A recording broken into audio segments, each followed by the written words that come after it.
రాష్ట్రంలో ఫిరాయింపుల రాజకీయం జోరుగా నడుస్తుంది. మరోవైపు మంత్రివర్గ విస్తరణ, అదేవిధంగా నామినేటెడ్ పోస్టుల భర్తీపై ఢిల్లీకి 2 రోజుల పర్యటనకు ముఖ్యమంత్రి రేవంత్ రెడ్డి వెళ్ళారు. అదేవిధంగా 8 నెలల కాంగ్రెస్ పరిపాలన ఏ విధంగా ఉంది? ప్రస్తుతం మనతో టీఆర్ఎస్ వ్యవస్థాపక సభ్యుల్లో ఒకరైనటువంటి తెలంగాణ ఉద్యమకారుడు గాదా ఇన్నయ్య ప్రస్తుతం మనతో ఉన్నారు. ఇన్నయ్య గారు నమస్తే అండి. నమస్తే. ముందుగా రేవంత్ రెడ్డి 8 నెలల పరిపాలన ఎలా సాగింది, ఎలా ఉంది? అంటే పెద్దగానైతే మార్పులు ఏం లేవు. చెప్పుకోదగ్గంత ఆ మార్పు అనే ఏదైతే ఒక బ్రాండు మన క్రియేట్ అయిందో, ప్రజల్లో మార్పు కావాలి అనేది ఏదైతే మనం ఎన్నికలకు ముందు చాలా సందర్భాల్లో మనం మాట్లాడుకున్నామో, ఆ మార్పుకి సంకేతాలు అయితే, ఆనవాళ్ళు అయితే పెద్దగా ఏం కనపడతలేవు. సరే, బుగ్గకారులు మారవచ్చు, క్వార్టర్లు మారవచ్చు, మంత్రులు మారవచ్చు, మంత్రివర్గంలో సంఖ్య అటు ఇటు ఉండొచ్చు, ఇవన్నీ ఏమన్నా ఉండొచ్చేమో. కానీ పెద్దనైతే ప్రజలకు ఒరిగింది అయితే ఇప్పుడు ఈ సరే, ఎన్నికల సందర్భంలో కొంత ఎన్నికల బాడీ వేడికి ఉంటుంది. కానీ ఆ మిగతా సమయాల్లో కూడా ఇచ్చిన హామీల గురించి కానీ, చేసిన డిక్లరేషన్లు కానీ, వాళ్ళు ప్రకటించుకున్నటువంటి 6 గ్యారెంటీల రూపంలో ఉన్న 13 గ్యారెంటీలు కానీ, డిక్లరేషన్లు కానీ, వాగ్దానాలు కానీ, ప్రచార హోరు కానీ, అది ఏది కూడా కార్యరూపం దాల్చినట్టుగానైతే ఏం కనపడతలేదు. ప్రజల బతుకుల్లో అయితే పెద్దగా ఏం మార్పు రాలే. యథా రాజా తదా ప్రజ అన్నట్టుగానే వాళ్ళు ముఖ్యమంత్రి ఎట్టున్నాడో మంత్రులు అట్లే ఉన్నారు, మంత్రులు ఎట్టున్నారో ఎమ్మెల్యేలు అట్లే ఉన్నారు, ఎమ్మెల్యేలు ఎట్టున్నారో అధికారులు కూడా గట్లే కాలబడ్డారు. ఎస్ఐ కానీ, సిఐ కానీ, ఏసీపీలు, డిఎస్పీలు, లేకపోతే కింది స్థాయిలో ఉన్నటువంటి గ్రామ కార్యదర్శి మొదలుకుంటే పైదాకా ఉన్న కలెక్టర్ దాకా అంతే అంతా ఎదురు చూస్తూ ఉన్నారు. ఏమన్నా ఆదేశాలు వస్తేమో, లేకపోతే ఏదో వీళ్ళు తెల్లగాయితాల మీద నల్లగీతలు పెట్టి అప్లికేషన్ రాసిస్తే వాటి దగ్గర పెట్టుకొని సంతకాలు పెట్టుకొని ఏదో ఇటు ఏదో మార్పులు చేర్పులు చేస్తున్నారు. కానీ ఇప్పటివరకు వాళ్ళు చెప్పినటువంటి ఏ విషయంలో కూడా, ఏ రంగంలో కూడా, విద్యారంగంలో మార్పు రాలే. స్కూళ్ళు మొదలైనాయి. ఇప్పటివరకు విద్యారంగానికి సంబంధించినటువంటి ఏ విషయంలో కూడా స్కూళ్ళ మరమ్మతులు కానీ, టీచర్ల రిక్రూట్మెంట్ కానీ, కనీస సౌకర్యాలు కానీ, తాగునీరు, లేకపోతే అక్కడ టాయిలెట్స్ కానీ, లేకపోతే కనీసం చాక్ పీసులు, బ్లాక్ బోర్డులు, ప్లే గ్రౌండ్లు, ల్యాబొరేటరీసు, పిల్లల్ని సంఖ్య పెంచేటువంటి ఒక పథకం. విద్యాశాఖకు మంత్రి లేడు కదా ప్రస్తుతం రేవంత్ క్యాబినెట్లో. మరి అంత గొప్పగా మార్పు వచ్చింది. తెలంగాణలో అత్యంత ప్రధాన రంగంగా పిలువబడేటువంటి విద్యారంగానికే మంత్రిని పెట్టకుండా నిర్లక్ష్యం చేసిందంటే ఇది దేనికి సూచిక? ఇది ఏమనుకోవాలి దీన్ని? ఏదో రేపు మాపు అని ఏదేదో చెప్తున్నారు. కానీ అప్పుడప్పుడు కోదండరామ్ అని ఒక పేరు తీసుకొచ్చి హెడ్లైన్స్లో రాపిచ్చి, లేకపోతే స్క్రోలింగ్ చేపించి, బ్రేకింగ్లు ఇప్పించి ఏదో చేస్తున్నారు. కానీ అరే, నీ కోదండరామ్ అవుతాడా, ఇంకోడవుతాడా, ఎవడైతే ఏంది, ఏ రాయితే పనులు రాలగొట్టుకునేదానికి? ఆడ నీ దగ్గర డబ్బులే లేనప్పుడు, ముఖ్యమంత్రికి ఒక విజన్ లేనప్పుడు మంత్రి ఎవడైతే ఏంది? ఇప్పుడు చాలామంది మంత్రులు మేము పెద్ద అనుభవజ్ఞులం, మేము తీసుమార్గారులం అని మాట్లాడుతున్నారు. వాడు ఎవరైతే ఏంది, రెవెన్యూకి అయితే ఏంది, ఫైనాన్స్కి అయితే ఏంది, లేకపోతే ఇంకా అనేక శాఖలకు సంబంధించిన మంత్రులు ఏం చేస్తారు? వాళ్ళు వైద్య ఆరోగ్య శాఖ మంత్రి ఉన్నాడు, ఏం చేస్తాడు? ఏమైనా ఎరగబెడతాడా, ఏమైనా ఉద్ధరిస్తాడా? ఇప్పటివరకు వీళ్ళు ఏమైనా హైదరాబాద్లో ఉన్న గాంధీ హాస్పిటల్ కానీ, ఉస్మానియా హాస్పిటల్ కానీ వీళ్ళు పోయి అక్కడ కనీసం ఒక అర్ధగంట కూర్చొని ఆ వాతావరణంలో ఉన్నారా వీళ్ళు? ఇక రేవంత్ రెడ్డి బసవతారక హాస్పిటల్ పోయి ఆయన డైలాగులు, ఆయన ఉపన్యాసాలు అది చూస్తుంటే సిగ్గు అవుతుంది. ఆయన మాటలు వింటూ ఉంటే ఇటువంటి వల్ల మనకు ముఖ్యమంత్రులు అయిందని అనిపిస్తూ ఉన్నది. ఎందుకు ఇటువంటి వాళ్ళు ముఖ్యమంత్రులు ఏం చేస్తారు? వీళ్ళు చంద్రబాబుతో పోటీ పడి పనిచేస్తా అన్నాడు బసవతారకం హాస్పిటల్లో ముఖ్యమంత్రి. అందరు చంద్రబాబు పోటీ పడడానికి, చంద్రబాబు ఆదర్శం తీసుకోవడానికి గీ మాటలా? నీకు తెలంగాణలో ఎవడు అవపలేదా? తెలంగాణలో పాలించినటువంటి పాలకులు కానీ, ఎమ్మెల్యేలు కానీ, లేకపోతే తెలంగాణకు ఆదర్శ పాలన ఇచ్చినటువంటి ఎవరు కనపడలేదా నీకు? ఈ దిక్కుమాల మాటలా? అంటే తెలంగాణలో నాగరికాలలో రక్తపు బారించిన నరహంతకుడైన చంద్రబాబు నాయుడు నీకు ఆదర్శం? సిగ్గుండాల మాట్లాడడానికి? హైదరాబాదుని సర్వనాశనం చేసిన చంద్రబాబు నాయుడు మీకు ఆదర్శం? మామకి వెన్నుపోటు పొడిచినాడా మీకు ఆదర్శం? ఇటువంటి వల్ల మీకు ఆదర్శం? మాట్లాడితే తెలంగాణ గౌరవాన్ని 4 కోట్ల ప్రజల విలువని కాపాడే మాటలు ఉండాలా? ఈ మాటలు, సిగ్గుచరం లేని మాటలు, విలువలు లేని మాటలు. అరే తెలంగాణ ముఖ్యమంత్రి అంటే ఎంతో గొప్పగా మాట్లాడతాడు, ఎంతో గొప్పగా ఆయన విజన్ ఉంటుందని అనుకుంటారు. ఆయన 18 గంటలు పని చేస్తాడట, ఈయన 12 గంటలు చేస్తాడట, పోటీ పడతాడట. కాలు మొక్కడానికి సిగ్గు అనిపించలే మీకు? అక్కడ పోయి కాలు మొక్కడానికి అక్కడ పోయింది మీరు. ఎవరిని పొగడడానికి పోయినావు నువ్వు? గాంధీ హాస్పిటల్ ఒక్కరోజు పోయినరా మీరు? ఉస్మానియా హాస్పిటల్ ఒక్కరోజు పోయినరా? ప్రైవేట్ హాస్పిటల్లో పోయి భజన చేయడానికి పోయినరా? చెక్క భజన చేయడానికి సిగ్గుండాలా మీకు? ఈ మార్పు కోసమేనా మిమ్మల్ని ముఖ్యమంత్రిని చేసింది? ఏ విలువలు కాపాడడానికి ఆడబోయాట, హెల్త్ ఆఫ్ చేస్తాడట, ఓ ప్రపంచంలో ఉన్న వాళ్ళందరూ వచ్చాట ఇక్కడ పెట్టుబడులు పెట్టాలట, 100,000 ఎకరాలు ఈయనకి భూమిలో దారాదత్తం చేస్తాడట. ఏమయ్యా మీ అయ్య జాగిరి అనుకున్నావా భూములు ఇవ్వడానికి? ఎవరు సొమ్ము అనుకుంటాను నువ్వు వాళ్ళకి ఇవ్వడానికి? నీకు అంత ఎక్కువ ఉంటే మీ తాత, మీ ముత్తాత, మీ అయ్య సంపాదించిన ఆస్తులను ఇచ్చుకోండి. మీరు ప్రభుత్వ భూములని, ప్రజల భూములని ఇవ్వడానికి అసలు మీరు ఎవరయ్యా మీరు? కేసీఆర్ వెధవ అట్ట చేసిండనే ఆయనని ఓడగొట్టి నిన్ను తీసుకొచ్చుకున్నది. మూర్ఖుడు, అహంభావి, ప్రజా వ్యతిరేకి అట్లా వెధవ పనులు చేసిండనే మార్పులో భాగంగా మిమ్మల్ని తీసుకొచ్చుకున్నది. ప్రభుత్వ భూములని, ప్రభుత్వ ఆస్తులని, ప్రభుత్వ సంపదని దారాదత్తం చేయడానికి మీరు ఎవరు? అసలు ముఖ్యమంత్రి అన్నా, మంత్రులన్నా, ఎమ్మెల్యేలైనా ప్రజలకు జీతగాండ్లు. మీరు గుర్తుపెట్టుకోండి, ఒళ్ళు దగ్గర పెట్టుకొని ఉండండి.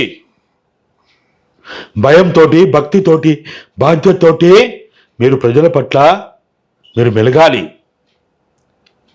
మీ ఇష్టం వచ్చినట్టు మేము భూములు ఇస్తా, లేకపోతే ఖనిజ సంపదన ఇస్తా, జల సంపదన ఇస్తా, మీ జాగీర్ అనుకుంటారా? అసలు మీరెవరో ఈ సంపదను తాకట్టు పెట్టడానికి?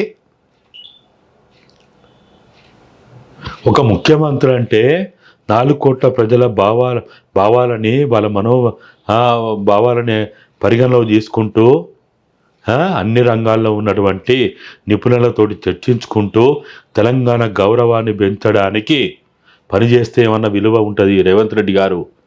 ఇటువంటి దిక్కుమాలిన పనులు చేస్తే కేసీఆర్ పాతాళంలోకి దొక్కినట్టు ఆయన 9.5 సంవత్సరాల ఉంచినవి కానీ మీకు అంత గడువు కూడా ఇయ్యరు. అంటే కేసీఆర్ ప్రభుత్వ పాలన దారిలోనే ప్రస్తుత ప్రభుత్వం కూడా వెళ్తుంది అనుకోవచ్చా? లేకపోతే ఏమున్నదాడా? ఏమన్నా ఉన్నదా? ఆయన అప్పులు చేసి పప్పు కూడు పెట్టినట్టు, ఏమో ఎలగబెట్టినట్టు ఆయన ఏం చేసిండో అదే చేస్తాడు. ఈయన కూడా రైతు రుణమాఫీ చేయాలన్నా, రైతు భరోసా ఇవ్వాలన్నా, 8 రకాల సంక్షేమ పెన్షన్ ఇవ్వాలన్నా, ఓల్డ్ బ్యాంకు దగ్గర పోయి 50,000 కోట్ల రూపాయలకి మన భూములని, మన సంపదనంతా తాకట్టు పెట్టి పడిగాపులు కాచుకుంటూ అప్పు కోసం అక్కడ పిచ్చోళ్ళు లెక్క అక్కడ ఎదురు చూస్తూ ఉన్నారు. 50,000 కోట్ల అప్పు కోసము భూములను తాకట్టు పెడితే వాడు వరల్డ్ బ్యాంక్ వాడు వెదవల్లారా, మూర్ఖులారా? అసలు ఎవర్రా ముఖ్యమంత్రి, ఎవర్రా చీఫ్ సెక్రటరీ, ఎవడా ఫైనాన్స్ సెక్రటరీ, ఫైనాన్స్ మినిస్టరు? ఇటువంటి దిక్కుమాలిన అప్పడడానికి వస్తే కూడా ఎట్లా అప్పాడగానో వీళ్ళకి తెలియదని వాళ్ళు అంటున్నారు. వీళ్ళు ఎవరి దగ్గరికి అయితే అప్పు పోయినరో చెడామడా వాయించి పడేసిండు వాళ్ళు. మరి కాంగ్రెస్ నేతలు మాత్రం ఆల్రెడీ ఉచిత బస్సు, అదేవిధంగా గ్యాస్ సిలిండర్లు 500కే, దాంతోపాటు ఆరోగ్యశ్రీ పరిమితి పెంచడం, ప్రభుత్వ ఉద్యోగులకు 1వ తారీఖు జీతాలు ఇస్తున్నామని గొప్పగా చెప్తున్నారు. ఇప్పుడు మీరే చెప్తున్నారు, ఉచిత ప్రయాణం కోసము మహిళలకి ఒక అవకాశం కల్పించారు అన్నారు. ఎవరి ద్వారా కల్పించారు? ఆర్టీసీ ద్వారా కల్పించారు. ఆర్టీసీ అనేది ఒక ఇండిపెండెంట్ సంస్థ. ఆ ఆర్టీసీకి వీళ్ళు ఇప్పటి వరకు 1 రూపాయి అయినా డబ్బులు కడితే నేను నాడి రోడ్డు మీద ఉరేసుకుంటా. ఓకే. సిగ్గుండాల మాట్లాడడానికి. అక్కడ అప్పు చూయించుకుంటూ ఇక్కడ నేను పథకం అమలు చేసినా అని చెప్తే ఎవరి చెవులో పూలు పెట్టాలనుకున్నారు? ఎవరిని మోసం చేయాలనుకుంటారో? డిసెంబర్ మాసానికి కట్టినావా, జనవరి కట్టినావా, ఫిబ్రవరి కట్టినావా, మార్చి కట్టినావా, ఏప్రిల్ కట్టినావా? ఒక్క నెల కట్టినట్టు చూపించమని చూద్దాం. అది అట్టనా? మీరు అన్నారు ఆరోగ్యశ్రీ అని. పాత బకాయిలు కట్టడానికి వీనికి లేత్తలేదు, కానీ ఇక వీడు నాది ఇంత పొడుగా మాట్లాడే సిగ్గుండాలా? ఆరోగ్యశ్రీ ₹1 కట్టినరా? విద్యుత్ బిల్లులు అంటారు. మీరే చెప్పారు కదా 83,000 కోట్ల రూపాయల అప్పు ఉందని, బకాయి ఉందని వీళ్ళే వాగిరు కదా, శ్వేతపత్రం ఇచ్చిండు కదా, అసెంబ్లీలో చూపించాడు కదా. పాతప్పులు కట్టడానికే నీకు దిక్కు దశ లేదు, నీకు ముఖం చెల్తలేదు. ఇక కొత్త ఏట ఈయనట వాళ్ళకి ఏదో ఉచిత కరెంట్ ఇచ్చిండట, 200 యూనిట్ల లోపున్న వాళ్ళకి ఏదో ఎలగబెడుతుండట. ఎందుకు ఈ దిక్కుమాలే మాటలు? మీరు కూడా నమ్మి మమ్మల్ని నమ్మించి, మీలాంటి మీడియా ప్రజల్ని నమ్మించి మీడియా కూడా మోసం చేస్తుంది. మీడియా కూడా తెలంగాణ ప్రజలకి మోసం చేస్తుంది. ఈ మోసంలో మీడియా కూడా భాగస్వాములు అవుతున్నది. ఎందుకు ఇటువంటి దిక్కుమాల ప్రచారాలు చేయడం?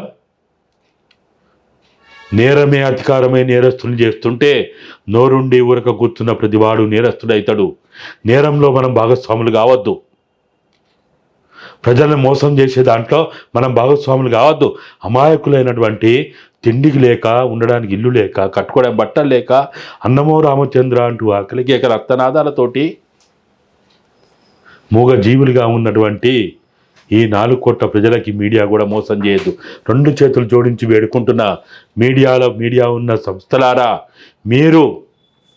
మీకు చేత కాకపోతే ఈ పాలకులు చేసే మోసాలని బయట పెట్టడం చేత కాకపోతే ఊకోండి. కానీ పాలకులకి, ముఖ్యమంత్రులకి, ఈ రాజ్యానికి భజన చేయకుర్రి. ఎక్కడిచ్చిండు? ₹1 ఆర్టీసీ కట్టిండా? ₹1 విద్యుత్ సంస్థ కట్టిండా? ₹1 ఆరోగ్యశ్రీకి కట్టిండా? అనవసరంగా మీరు అన్నారు సిలిండర్లని ₹500 ఏదైతే ప్రజలు వాళ్ళ డబ్బులు కట్టి సిలిండర్లు కొనుక్కొచ్చుకున్నారో, ఎవరికి డబ్బులు పడ్డాయో మీరు చెప్పండి. ఎంతమంది పడ్డాయో చెప్పండి. ఎన్ని వేల మందికి పడ్డాయో, లక్షల మంది పడ్డాయో మీరు చెప్పండి. ఇప్పటివరకు రైతు భరోసా కాదు, రైతు బంధు పాత పథకాన్ని పేరుతోటే డబ్బులు ఇవ్వడానికి చేతగాలే. కొత్తగా ఏదైతే పనులు చేసిండో ఊర్లలో బిల్లులు కట్టడానికి ₹1 ఇవ్వడానికి చేత అయితే లేదు. ఎందుకు ఇటువంటి దగులుబాజీ మాటలు? అసలు ప్రజలు ఎవ్వరు వీళ్ళని అడుగుతలేరు. మాకు అది కావాలా, ఇది కావాలా అని ఎవ్వడు అడుగుతలేడు. అందరికీ తెలుసు గత ప్రభుత్వం అప్పులు చేసింది, దివాలా చేయించింది, నాశనం చేసింది, అన్నిటి తాకడు పెట్టి సర్వనాశనం చేసిందని ప్రజలకు అంతా అర్థమైపోయింది. వీళ్ళేమి ఎలగబెట్టలేరని కూడా తెలుసు. ఎవరన్నా ఇప్పటివరకు రైతు భరోసా కానీ, రైతు బంధు కానీ, లేకపోతే నిరుద్యోగుల పెన్షన్లు కానీ, లేకపోతే ఇంకోటి కానీ ఏదైనా అడిగిండ్రా? రోడ్లు ఎక్కిండ్రా? ఎక్కడైనా అడిగిండ్రా? అంటే ప్రభుత్వ ఉద్యోగులకు 1వ తారీఖునే జీతాలు ఇస్తున్నాము అని గత ప్రభుత్వంలో ఇవ్వలేదు, మేము ఇస్తున్నామని చెప్తున్నటువంటి పరిస్థితి. ఇక వీళ్ళు కూడా ఏదో ఆడంబరానికి ఏదో చేస్తే ఏం లాభం మాకు కనపడతలేదా? ఎక్కడెక్కడి నుంచి తెచ్చి ఇస్తున్నావు, ఎట్లెట్లా చేస్తే ఇప్పటివరకు ఎంత అప్పయిందో చెప్పు. ఇప్పటివరకు ఎన్ని వేల కోట్ల రూపాయలు మీరు తెచ్చిరో ఫస్ట్ అది చెప్పు. అది వాగకుండా ఈ వెధవాగుడు ఎందుకు? ఈ పనికి వాళ్ళ ప్రచారాలు ఎందుకు? ఇప్పటివరకు వాళ్ళు వివిధ సంస్థల ద్వారా కానీ, రిజర్వ్ బ్యాంకు ద్వారా కానీ ఎంత అప్పు తెచ్చినావు, ఫస్ట్ ఏ వారంలో ఏ రోజున ఎంత అప్పు తెచ్చినావు, ఏవి తాకట్టు పెట్టి తెచ్చినావు ఫస్ట్ అని చెప్పు. అది వాగకుండా ఇవన్నీ ఎందుకు? వెధవ ముచ్చట్లు. ఎవరిని మోసం చేయడానికి? వీళ్ళు ఏమనుకుంటారంటే ప్రజలకు ఏం తెలియదు, ప్రజలంతా పిచ్చోళ్ళు, మూర్ఖులు, మేము ఏది చెప్తే అది వింటారు అని అనుకుంటారు. ప్రజలకు మొత్తం తెలుసు. డిసెంబర్ 7వ తేదీ నాడు వీళ్ళు ప్రమాణ స్వీకారం చేసినప్పటి నుంచి ఇప్పటి వరకు ఎంత అప్పు తెచ్చిండ్రు, ఎక్కడికి తెచ్చిండ్రు, ఏ వారంలో, ఏ నెలలో, ఏ తారీఖున ఎంత అప్పు తెచ్చిండ్రు ప్రజలకు తెలుసు. రైతు బంధును రైతు భరోసాగా మార్చినటువంటి పరిస్థితి. దానికి జూలై 15 లోపు ఒక మంత్రివర్గ ఉపసంఘాన్ని వేశారు. ఆ తర్వాత అసెంబ్లీలో చర్చించి ఆ విధి విధానాలు ఖరారయ్యాక రైతు భరోసా వేస్తా అంటారు. ఇదంతా జరిగేసరికి పుణ్యకాలం పూర్తవుతుంది. ఆల్రెడీ ఇప్పటికే దుక్కులు దున్నుతున్నారు. క్రాప్ కూడా పూర్తయ్యేటువంటి టైం పడుతుంది కదా. అంటే రైతు భరోసా ఎత్తేసే కార్యక్రమం ఏమైనా జరుగుతుందా? ఇప్పుడు వీళ్ళు ఏది చేయరు, ఇదంతా కాలయాపన కోసం చేసే పనే. వీళ్ళంతా అనవసరంగా సమయం వృధా చేస్తాడు. వీళ్ళు అనవసరంగా డబ్బు ఖర్చు పెడుతున్నారు. ఇటువంటి అన్ని కమిటీ వేస్తాయి, ఈ కమిటీ ధరణి కమిటీ వేసిండు. ఏం చేసిండ్రు? ఏమైనా ఉద్ధరించిండ్రా? ఏమైనా మేలు చేసిండ్రా? ఎవరికైనా ఉపయోగం అయిందా? లక్షలాది అప్లికేషన్లు ఏమన్నా కనీసం కొన్నన్నా పరిష్కరించబడ్డాయా? ఏం చేసిండు వీళ్ళు? కాబట్టి ఇవేవి అనవసరంగా అరే నువ్వు ఒక ముఖ్యమంత్రివి, రాజ్యాంగం మీద, ప్రజాస్వామ్యం మీద, నీ పాలన మీద నమ్మకం లేక నేను దేవుని మీద ప్రమాణం చేస్తున్నా అంటే గంత దిగజారిపోయి మాట్లాడితే, నేను దేవుని మీద ప్రమాణం చేసి చెప్తున్నా 15 ఆగస్టు కల్లా ఖచ్చితంగా రైతు రుణమాఫీ చేస్తా, ఎందుకు ఈ దగులుబాజీ మాటలు? నువ్వు ఎందుకు ఈ వేదో ముచ్చట్లు? 15 ఆగస్టు లోపు 15 లోపు రుణమాఫీ చేస్తారన్న నమ్మకం మీకు ఉందా అన్న? ఏది చేయరన్నా, ఏది జరగదు, ఏది కాదు, అప్పులు పుట్టవు. అసలు అప్పులు తీసుకొచ్చి ప్రజలు కూడా మాకు అది ఇది అని ప్రజలు అడుగుతలేరు. అసలు ఈ ప్రభుత్వం కనుక వీటన్నిటిని పక్కన పెట్టి వాళ్ళు ప్రజలకు అవసరమైన కనీస సౌకర్యాలు, కనీస అవసరాలు తీర్చడానికి వాళ్ళు ప్రజల్లో ఉండి పనిచేస్తే, అసలు వీళ్ళని నాకు అది ఇవ్వు, ఇది ఇవ్వు, అది చేయి, ఇది చేయని అడిగేటోడే లేడు. ఈ దిక్కుమాల పనులు చేసుకుంటూ, దిక్కుమాల తిరుగుకుంటూ, లేనిపోని అన్నీ చెడ్డ పేరు వచ్చే పనులు చేయడం తప్ప ఇప్పుడు ఈ ప్రభుత్వం కూర్చోడానికి ఎవడైనా ప్రయత్నం చేస్తాడా? అసలు ఎవడైనా చేస్తాడా? అవును, చేస్తే బతికి బట్ట కట్టగలుగుతాడా? తెలంగాణలో ఇప్పుడున్న ప్రభుత్వాన్ని కూర్చోడానికి బీజేపీ అయినా బీఆర్ఎస్ అయినా ప్రయత్నం చేస్తే ఇక్కడ బతికి బట్ట కట్టగలుగుతాడా? చంపేస్తారు ప్రజలు. ఇక్కడ ఎవడు మనుగడ సాగించలేడు. అరే నీకు ఏ ప్రమాదం లేదు, ఏ ముప్పు లేదని మేము మొత్తుకుంటున్నాం. రేవంత్ రెడ్డి గారు, మీ ప్రభుత్వానికి ఏ ముప్పు లేదు, ఏ ప్రమాదం లేదు. ఒకవేళ ఏమన్నా ప్రమాదం ఉంది, ముప్పు ఉంది అనుకుంటే మాకు చెప్పు.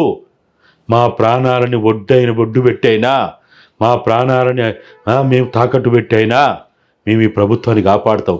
ఎందుకై దిక్కుమాలిన పనులు? గత ప్రభుత్వం చేసిన ఏదో పనులు నువ్వెందుకు చేస్తానావు?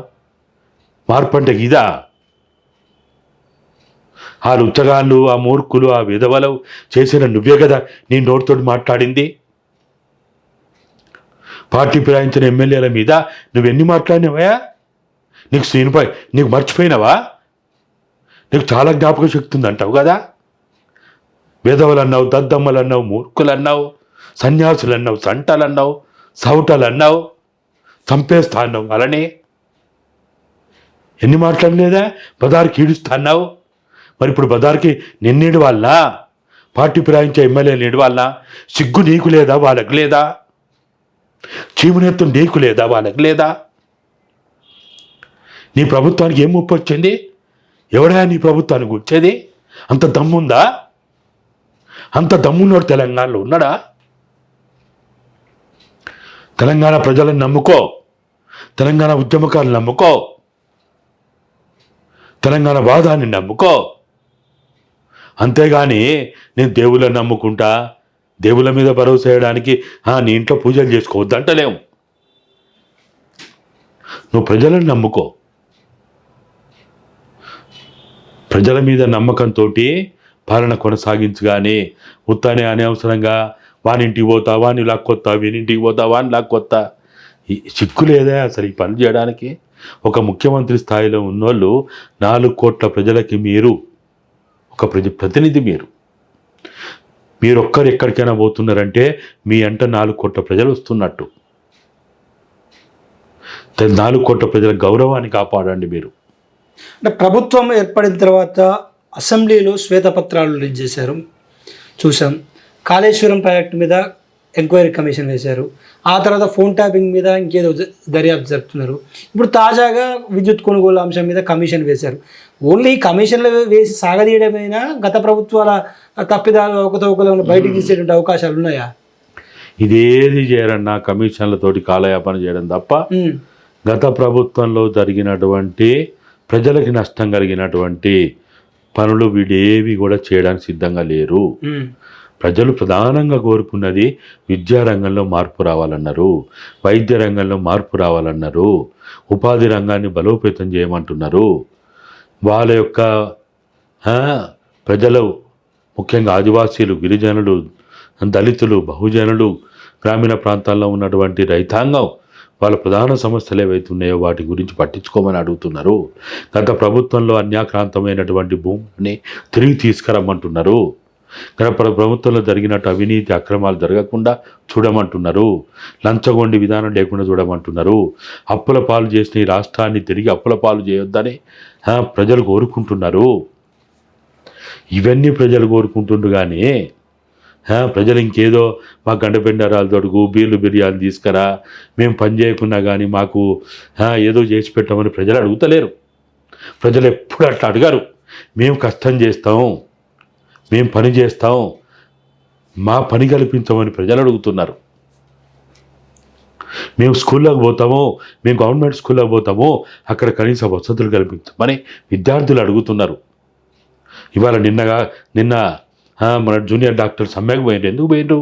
మేము పని చేస్తాము, మేము మా కష్టానికి తగ్గ మాకు విలువ కట్టియండి, మేము రోజుకి 12 గంటలుగా 8 గంటలు కాదు 12 గంటలు 16 గంటలు పని చేస్తామని వాళ్ళు అంటున్నారు.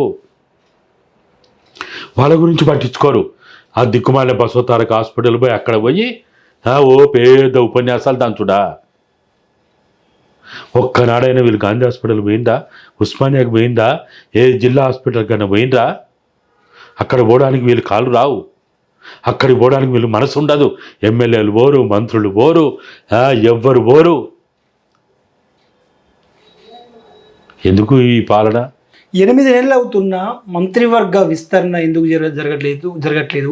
ఎందుకంటే చాలా కీలక శాఖలు, హోంశాఖ కావచ్చు, విద్యాశాఖ కావచ్చు, మున్సిపల్ అడ్మినిస్ట్రేషన్, వాణిజ్యం, ఇవన్నీ కూడా ముఖ్యమంత్రి దగ్గర ప్రస్తుతం ఉన్నాయి. ఎందుకు అసలు మంత్రివర్గ విస్తరణ చేయడానికి అంత వెనుకం చేస్తున్నారు? వాళ్ళ మీద నా ఎమ్మెల్యేలను నమ్ముతలేరేమో. ఎమ్మెల్యేలను నమ్మాలి, ఎమ్మెల్యేలతో పని తీసుకోవాలి. ఇప్పుడు ఒక ఇంటి పెద్ద ఎప్పుడు కూడా కుటుంబ సభ్యులందరినీ కాన్ఫిడెన్స్లో తీసుకొని వాళ్ళందరికీ వాళ్ళ టాలెంట్స్ బట్టి, స్కిల్స్ని బట్టి, వాళ్ళ యొక్క అనుభవాన్ని బట్టి వాళ్ళ చేత పని తీసుకోవాలి.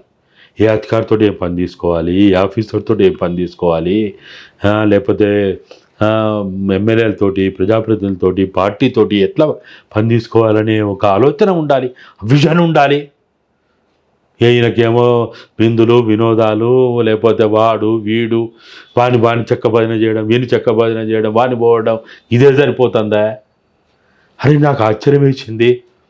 చంద్రబాబు నాయుడు ఆదర్శం అని ఎప్పుడైతే అన్నాడో అప్పుడు ఈయన ఏ స్థాయికి దిగజారిండో అర్థమైపోయింది. అంటే వీళ్ళ వైఫల్యాలను పబ్లిక్లోకి తీసుకెళ్లడంలో ప్రతిపక్షాల ఫెయిల్యూర్ కూడా ఇక్కడ కనిపిస్తుంది కదా. యాడున్నది ప్రతిపక్షం? ఎక్కడున్నది? బీఆర్ఎస్ ఉంది కదా. ఏ ఫామ్ హౌస్లో పట్టే ఉన్నట్ట. వాళ్ళ కుటుంబ గొడవలే ఎక్కువైపోయా, వాళ్ళ కేసుల గొడవలే ఎక్కువైపోయా. పార్టీలు ఎమ్మెల్యేలు పోతుంటేనే కనీసం బజార్కి ఎక్కి ప్రయత్నాలు చేసే పరిస్థితిలో ఉన్నారా? అదేంది ఆ విద్యుత్ కేసుని ఎట్లా చేసుకోవాలి, ఇంకో కేసు నుంచి ఎట్లా బయటపడాలి, ఇంకో కేసు ఎట్లా బయటపడాలని కేసుల గొడవలే వాళ్ళకి అవుతున్నాయి. కానీ వాళ్ళు నిజంగా వాళ్ళ మొదలేమో తెలంగాణ వాదం నినాదంతో, సెంటిమెంట్ తోటి దూరం అయిపోయారు. బీఆర్ఎస్ పెట్టడంతో అయిపోయింది కదా. ఒకటి ఇవాళ ఎమ్మెల్యేల ఫిరాయింపుల్ని ఏ ముఖం పెట్టుకొని, ఏ నేటితోటి, ఏ నోటితోటి ఇది తప్పని అనగలుగుతారా? అనే అంత దమ్ము ధైర్యం ఉందా వాళ్ళకి? అంటే ప్రజలు చెప్పుతో కొడతారు వీళ్ళని. నువ్వు చేసిన పని ఏందంటారు, నువ్వేం బుద్ధిగల పని చేసినావంటారు. వాళ్ళు అనరు, వాళ్ళకి చేత కాదు కూడా, అనలేరు కూడా. కానీ ప్రజలుగా మనం మాట్లాడాలి. ఒక జీవన్ రెడ్డి లాంటి వాళ్ళని ఈరోజు ఆయన అంత అవమానపరుస్తుందంటే చాలా బాధాకరమైంది, అవమానకరమైంది. ఆయన ప్రజా జీవితం ప్రారంభించింది ఒక పౌర హక్కుల కార్యకర్తగా, ఆయన ప్రజా జీవితంలో ఆయన భాగస్వామి అయ్యాడు. ఒక లాయర్గా, ప్రజల లాయర్గా, ప్రజాస్వామ్య పరిరక్షణ కోసం, పీడిత ప్రజల కోసం ప్రజా జీవితాన్ని ప్రారంభించినటువంటి ఆయనని ఏదో అవసరాల కోసం అప్పుడు టీడీపీలో పోయి తర్వాత కాంగ్రెస్లోకి వచ్చి ఈరోజు ఎవడు చెప్పినా ఆ రోజు కల్వకుంట్ల చంద్రశేఖరరావు మీద పోటీ చేయమని రాజశేఖర రెడ్డి గారు చెప్తే అప్పుడు పోయి పోటీ చేసే నిజామాబాద్ బొమ్మంటే బాయ్, ఆడి బొమ్మంటే బాయ్. నాకు తెలిసినంత వరకు రేవంత్ రెడ్డిని పిసిసి అనౌన్స్ చేయకముందు ఢిల్లీ కాంగ్రెసు, జాతీయ కాంగ్రెసు, ఏఐసిసి ఈయనని నిర్ణయించింది. అయినప్పటికీ నాకొద్దు, నేను ఆ పని చేయలేను, నేను అబద్ధాలు ఆడలేను, మోసం చేయలేను, నేను వాని తిట్టలేను, వీని తిట్టలేను, నేను తిట్టలేను అని చెప్పి నాకొద్దు, మీరు ఎవరికైనా ఇచ్చుకోండి అని చివరికి రేవంత్ రెడ్డి ఇవ్వడానికి కూడా ఈయన ఆమోదం తెలిపిండు. అటువంటి వ్యక్తిని ఈరోజు ఇంత అవమానపరుస్తుందంటే రేవంత్ రెడ్డి ఏం చేస్తున్నట్టు? ఏ విలువలు కాపాడుతున్నట్టు? ఏ వ్యక్తులకు విలువ ఇస్తున్నట్టు? పార్టీ ఫిరాయించిన వారిని రాళ్లతో కొట్టండి అన్నాడు. వాళ్ళ గతంలో కాంగ్రెస్ పార్టీ నుంచి బీఆర్ఎస్లోకి వెళ్ళిన వారి మీద కేసులు కూడా రేవంత్ రెడ్డి స్వయంగా పిసిసి అధ్యక్షుడు హోదాలో పెట్టాడు. మరి ఇప్పుడు ఆయనే స్వయంగా పార్టీ ఫిరాయింపులను ప్రోత్సహిస్తున్నాడు. ఎట్లా వచ్చింది? ముఖ్యమంత్రి డైరెక్ట్గా ఏకంగా ఎమ్మెల్యేల ఇళ్లలో పోయి కండవాలు కప్పుతున్నాడు. ఇది చాలా బాధాకరమైంది, అవమానకరమైంది, సిగ్గుచేటు కూడా. అసలు తెలంగాణ సమాజం మాలాంటి వాళ్ళని తల వంచుకొని తిరగాల్సిన పరిస్థితి వస్తున్నది. తెలంగాణ గౌరవం, ముఖ్యమంత్రి ఎక్కడ పోని ఇదంతా వీళ్ళది ఎంత మహా ఎక్కువ లెక్కుంటే 5 ఏళ్ళు అంతే కదా, వీళ్ళ ఆట అంతా 5 ఏళ్ళు. కానీ తెలంగాణ చరిత్ర కొన్ని వందల వేల సంవత్సరాలు ఉంటుంది. చరిత్రకి అపకీర్తి చేయొద్దు. చరిత్రని వీళ్ళు అవమానపరిచే రీతిలో చేయొద్దు. ఇది చాలా బాధాకరమైంది. ఎందుకు చేస్తున్నారు? ఏ మొండితనం, ఏ అహంకారం, ఏ నిర్లక్ష్యం, మరి ఎవరి కోసం చేస్తున్నారు? మరి చంద్రబాబు కోసం ఇట్లా చేస్తున్నారా అని అనుమానం వస్తున్నది. మరి ఎందుకు ఇట్లా చేయాల్సిన పరిస్థితి వస్తున్నది? కాంగ్రెస్ పార్టీని నమ్ముకో, ప్రజలను నమ్ముకో, కార్యకర్తలను నమ్ముకో, నాయకులను నమ్ముకో, మీ ఎమ్మెల్యేలను నమ్ముకో. ఒకవేళ ఈ మళ్ళా చెప్తున్నావు రేవంత్ రెడ్డి గారు, మీ ప్రభుత్వానికి గనక ముప్పు ఎక్కడైనా ఉన్నదని మీరు భావిస్తే, ప్రమాదం ఉందని భావిస్తే మాకు చెప్పండి. మేము ఎంతకైనా తెగించి వాణ్ణి తెలంగాణ పొలిమర లేకుండా చేస్తాం. బతికి బట్టగట్టలేడు ఇక్కడ. ఇది తెలంగాణ గడ్డ. బ్రిటిష్ వాడే కాలు పెట్టలేకపోయింది ఇక్కడ. 13 సార్లు దండయాత్ర చేసినా కాలు పెట్టలేకపోయింది, కాలు మోపలేకపోయింది ఇక్కడ. ఏదో 4 కంటోన్మెంట్ పెట్టుకొని ఏదో చేయగలిగింది. కానీ విదేశాలకు అప్పులు ఇచ్చిన గడ్డ ఇది. రాదనుకున్న తెలంగాణని తెచ్చుకున్న తెలంగాణ ఇది. పెప్పర్ స్ప్రేలతోటి ప్రయత్నాలు చేసినా తెలంగాణ తెచ్చుకున్న గడ్డ ఇది. తెలంగాణ తక్కువ అంచనాకు రేవంత్ రెడ్డి గారు. తెలంగాణ ప్రజలు ఒక్కసారి అనుకుంటే పాలకులు భస్మం అయిపోతారు, కాలగర్భంలో గడిచిపోతారు. తెలంగాణ జాతిపితానికి చెప్పబడినటువంటి కేసీఆర్కే ఏ గతి పట్టించిందో మీకు తెలియదా? ఇది మీ గొప్పతనం కాదు, కాంగ్రెస్ పార్టీ గొప్పతనం కాదు. మీ వాగ్దానాలను చూసి, డిక్లరేషన్లు చూసి, మీ గ్యారంటీలను చూసి కాదు ప్రజలను మీకు పట్టం కట్టింది. కేసీఆర్ అనే ఒక అహంకారికి బుద్ధి చెప్పాలని మార్పు కోసం మీకు పట్టం కట్టింది, గుర్తుపెట్టుకోండి. ఇప్పటికే 5 కాంగ్రెస్ కండువా కప్పుకున్నారు. మరొక 15 నుంచి 20 మంది ఎమ్మెల్యేలు కూడా క్యూలో ఉన్నారు. జూలై 1st వీక్లో వాళ్ళందరూ కూడా కాంగ్రెస్ పార్టీలో చేరబోతున్నారని కూడా అంటే మీడియా వర్గాల్లో కానీ రాజకీయ వర్గాల్లో కానీ పెద్ద ఎత్తున చర్చ నడుస్తుంది. ఎందుకు ఇంత ఫిరాయింపులను గతంలో కేసీఆర్ చేసినటువంటి విధానాలను అవలంబిస్తున్నారు? నాకు తెలిసినంత వరకు 15-20 మంది అయితే కాంగ్రెస్ పార్టీ అధిష్టానం ఢిల్లీ వాళ్ళు ఒప్పుకుంటారని అనుకోవడం లేదు. ఈయన ఈ మధ్య కాలంలో ముఖ్యంగా ఎంపీ ఎన్నికలు అయిన తర్వాత బీఆర్ఎస్ బీజేపీ ఇద్దరు కలిసే వాళ్ళు ఓటింగ్లో పోవడం వల్లనే మనకు తక్కువ వచ్చినాయి, వాళ్ళకి ఎక్కువ వచ్చినాయి అని చెప్పుకున్నాడు. నెంబర్ 1. నెంబర్ 2, మన ప్రభుత్వం నిలకడగా ఈ 5 ఏళ్ళు కొనసాగాలంటే మనం బీఆర్ఎస్ని డిస్టర్బ్ చేయకపోతే, బీఆర్ఎస్లో ఉన్న కొంతమందిని మనం తెచ్చుకోకపోతే మన ప్రభుత్వానికి ముప్పు ఉంది, ఆపద ఉంది, ప్రమాదం ఉందని ఆయన అక్కడ మొరపెట్టుకున్నాడు. మొరపెట్టుకోవడం వల్ల నాకు తెలిసినంతవరకు ఢిల్లీ కాంగ్రెస్ వాళ్ళు 10 మందిని తీసుకోవడానికి ఈ ఏడుపుంటితనాన్ని కొద్దిగా ఈ ఊక జర్రిగా లెక్క ఏడ్చుకుంటూ తిరుగుతున్నాడు కాబట్టి, అందరితో చెప్పిస్తుండు కాబట్టి, ఒక 10 మందిని చేర్చుకోవడానికి వాళ్ళు ఎవరైనా కావచ్చు, ఏ నియోజకవర్గం కావచ్చు, 10 మందికి అనుమతి ఇచ్చినట్టుగా నాకైతే సమాచారం ఉంది. 10 మందికి మించి తీసుకోవడానికి బీఆర్ఎస్ను డిస్టర్బ్ చేయొద్దు అనేది ఢిల్లీ కాంగ్రెస్ పాలసీ. బీఆర్ఎస్ను డిస్టర్బ్ చేస్తే ప్రమాదం కాంగ్రెస్కే ఉంది, ప్రయోజనం బీజేపీకి ఉందని చాలా స్పష్టంగా ఢిల్లీ కాంగ్రెస్ వాళ్ళకి తెలుసు. ఇక్కడ బీఆర్ఎస్ని కనుక మనం ఎంత డిస్టర్బ్ చేస్తే, దాన్ని ఎంత చావగొడితే, దాన్ని నిర్వీర్యం చేస్తే అదే స్థాయిలో బీజేపీకి మేలు జరుగుతుంది, ఉపయోగం జరుగుతుంది అనేది వాళ్ళకి స్పష్టంగా తెలుసు. కాబట్టి ఢిల్లీ కాంగ్రెస్ వాళ్ళ పాలసీగానే, వాళ్ళొక నిర్ణయంగానే బీఆర్ఎస్ని అవినీతి అక్రమాల గురించి కొట్టాడండి, వాళ్ళ గురించి ప్రజల్లో చెప్పండి, అవన్నీ చేయండి, కానీ మీరు పూర్తి స్థాయిలో బీఆర్ఎస్ని డిస్టర్బ్ చేయొద్దు, నిర్వీర్యం చేయొద్దు, వాళ్ళని ఇక్కడ బీజేపీకి లాభమే పని చేయొద్దని వాళ్ళు స్పష్టంగా చెప్పింది అనేది నాకున్న సమాచారం. అంటే ఎమ్మెల్యేలను చేర్చుకునే విషయంలో జీవన్ రెడ్డి లాంటి సీనియర్లకు కూడా సమాచారం ఇవ్వట్లేరు. పార్టీ కష్టకాలంలో ఉన్నప్పుడు ఉన్నాడు, దాదాపు 40 ఏళ్ల పాటు ఆయన 6 సార్లు ఎమ్మెల్యే, ఒకసారి ఎమ్మెల్సీ. కేసీఆర్ మీద కూడా 2006లో బైపోల్స్లో పోటీ చేసేటువంటి సందర్భం చూసాం. అలాంటి వ్యక్తే ఈరోజు ఎమ్మెల్సీ పదవికి రాజీనామా చేయాల్సిన పరిస్థితి ఏర్పడ్డాయి. ఎందుకంత? నాకు తెలిసినంతవరకు జీవన్ రెడ్డి గారి ఎపిసోడు రేవంత్ రెడ్డి గారికి ఇది చాలా నష్టం చేస్తుంది, చాలా అంటే చాలా నష్టం చేస్తుంది. ఆయనని బుజ్జగించడానికి చాలా ప్రయత్నాలు చేస్తున్నారు. చూడాలి మనం, ఆయన వచ్చి లెటర్ ఇచ్చి అది మన పూర్తిగా మన కళ్ళతో చూసేదాకైతే ఇంకా కాంగ్రెస్ రేవంత్ రెడ్డి అనుకూలమైన గ్రూపు ఏదైతుందో, ఆ కోటరు ఏదైతుందో విశ్వ ప్రయత్నాలు చేస్తూ ఉన్నది. అదే సమయంలో రేవంత్ రెడ్డి వ్యతిరేక కోటరీ కానీ గ్రూప్ కానీ జీవన్ రెడ్డి గారికి భరోసా ఇస్తున్నారు. నీకేం కాదు, నువ్వు రాజీనామా చెయ్యే అని అటు వాళ్ళు కూడా భరోసా ఇస్తున్నారు.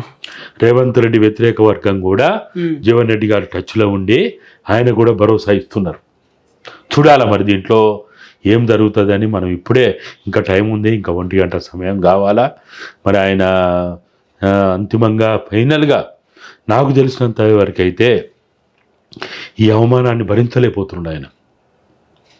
నిన్న శ్రీధరబాబుతో ఒక మాట కూడా అన్నాడంట, నేను రాజకీయాలు వదిలేస్తా, ఇక వ్యవసాయం చేసుకుంటా, ఇలాంటి రాజకీయాలు నాకు అవసరం లేదు అని.